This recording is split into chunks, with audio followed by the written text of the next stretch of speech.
बिस्मिल्लाहिर्रहमानिर्रहीम। अस्सलाम वालेकुम वरहमतुल्लाह। दोस्तों, मेरा नाम वारिस महमूद है और आप मेरा यूट्यूब चैनल और फेसबुक पेज देख रहे हैं। दोस्तों, वीडियो शुरू करने से पहले एक छोटी सी गुजारिश है, अगर आप नए हैं तो मेरे चैनल को सब्सक्राइब ज़रूर कीजिएगा और बेल आइकन को प्रेस कर दीजिएगा ताकि आने वाली हर वीडियो आप दोस्तों तक बआसानी पहुँच सके और आप उससे फ़ायदा हासिल कर सकें। घरों के अंदर परेशानियां आ जाती हैं, मुसीबतें आ जाती हैं, मसाइल में घिरे होते हैं घर।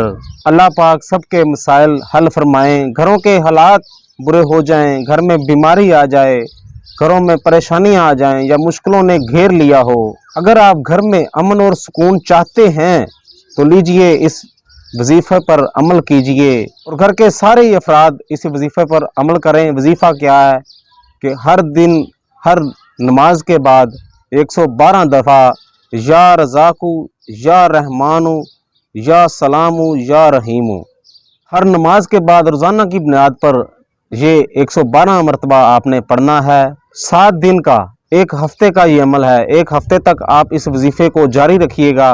इंशाअल्लाह ताला घर से गुर्बत दूर हो जाएगी, घर से बीमारियां दूर हो जाएंगी, घर की परेशानियां दूर हो जाएंगी, घर में अमन और सुकून कायम होगा और सबसे बढ़कर घर में मोहब्बतें कायम होंगी और घर अमन का गहवारा बन जाएगा।